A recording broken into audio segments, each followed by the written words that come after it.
High, আমি মাসুম। আমি দেখবো আজকে কীভাবে একটি ছবির পিছনে আরেকটি ছবি অ্যাড করা যায়।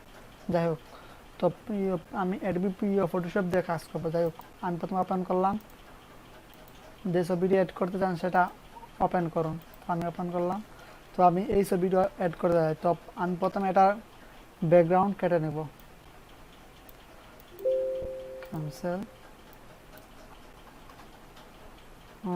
পেন টুল দিয়ে background cut.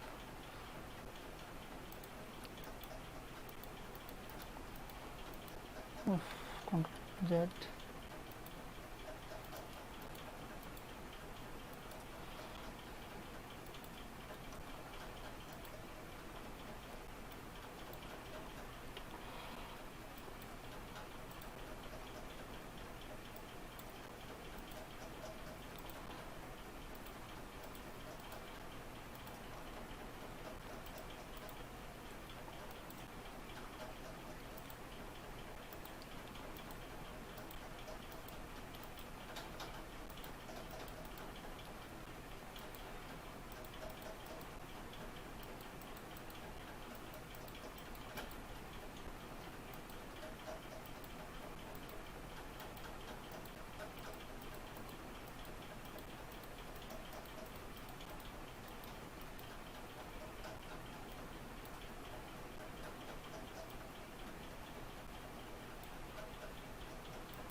Control C, control N দিয়া নিউ পেজ,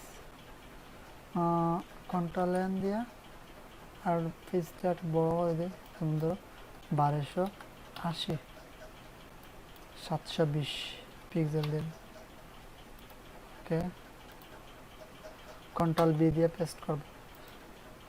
প্রথমে কন্ট্রোল ইন্টার দিয়ে এটা সিলেক্ট করবো, এরপর কন্ট্রোল সি দিয়ে এটা কপি করে এখানে কন্ট্রোল বি দিয়ে এটা পেস্ট করবো। তো এখন এই যে সিলেক্ট টুল আছে, এখন অল্টি কন্ট্রোল প্লাস অল্টি দিয়ে এখানে just drag and drop, control plus alt, control plus alt, আর মাউস দাঁড়ালেও এটাই হবে কন্ট্রোল প্লাস অল্টি। যাই হোক, এখন আমি কোনটা আগে দেবো, 1 নম্বরে লেয়ার কোনটা, এটা কর্মল লেয়ার।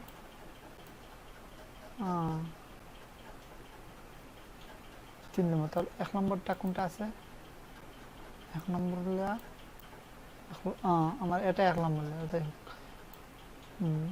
4 নম্বর লেয়ার কোনটা আছে, এটা কোনো লেয়ার কপি,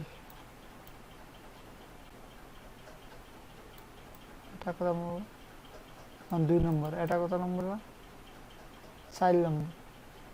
তো আমি এটা একটু পরে দেই, এটা কত 1 নম্বর কপি।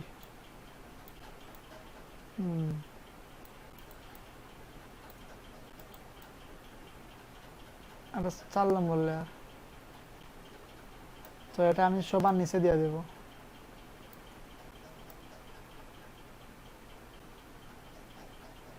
না, হয়ে গেছে না, তো 1 নম্বর লেয়ার কপি। এখন হয়ে গেছে, হয়ে গেছে। এটা কত নম্বর লেয়ার,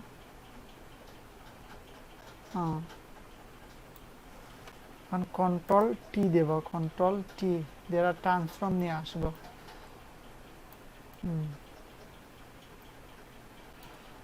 তিনটা কন্ট্রোল টি দিয়ে ট্রান্সফর্ম নিয়ে আসবো। এটা control T, hit enter, control T, hit enter, control টি,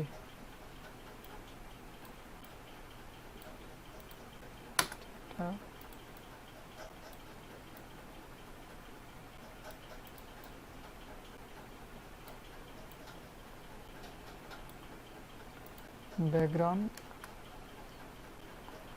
চেঞ্জ করে দিলাম। ব্যাকগ্রাউন্ডে নিয়ে কন্ট্রোল প্লাস ব্যাক প্লাস চাপলে ব্যাকগ্রাউন্ড চেঞ্জ হয়ে যাবে। যাই হোক, এই তো